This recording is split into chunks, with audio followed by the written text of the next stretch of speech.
Pengerusakan rumah calon suami oleh keluarga calon mempelai perempuan di Jeneponto sempat membuat heboh jagat maya. Pria yang bernama Miko itu disebut batal melamar kekasih hatinya Putri karena uang panai yang tidak mencukupi sampai 100 juta rupiah. Kisah cinta berakhir pilu ini terjadi antara Miko dan Putri. Miko adalah pemuda dusun Embo, Desa Turatea, Kecamatan Tamalatea. Sedangkan Putri tinggal di Kecamatan Binamu, Kabupaten Jeneponto, Sulawesi Selatan. Dari video yang diunggah akun Facebook Ahmad Oktober, terungkap pula kejadian sebelum pengerusakan itu terjadi. Ayah Putri, Daeng Sila menceritakan jika calon menantunya awalnya akan datang membawa uang panai pada Sabtu 5 April 2025. Namun pagi harinya, salah seorang keluarga yang bernama Maka datang membawa kabar buruk. Sang calon mempelai pria batal datang karena tidak punya uang panai. Daeng Sila kaget, namun ia kemudian bertanya kepada anaknya apakah masih mau menerima Miko sebagai suaminya. Melihat keinginan putrinya yang tetap kekeh bersama Miko, Sila menyuruh Putri untuk mengirim uang kepada Miko sesuai nilai panaiknya. Nantinya akan dibawa kembali Miko kepada Putri sebagai uang panai. Tapi rencana Sila ditolak keluarga besarnya.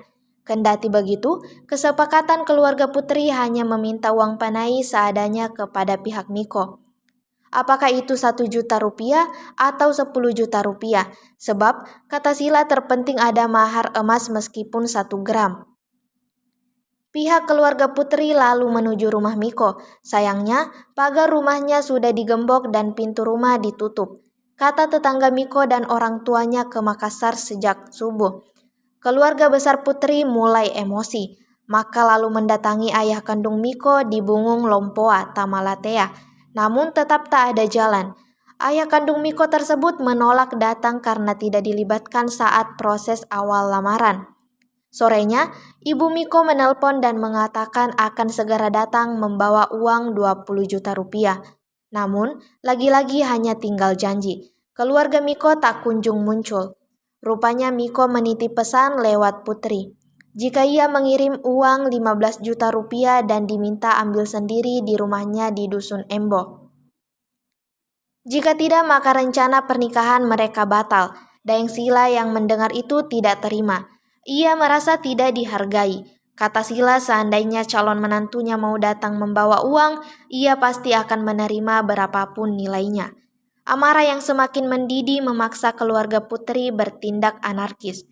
Alhasil, rumah orang tua Miko diduga menjadi sasaran amukan massa dari pihak Putri. Download Tribun X sekarang, menghadirkan lokal menjadi Indonesia.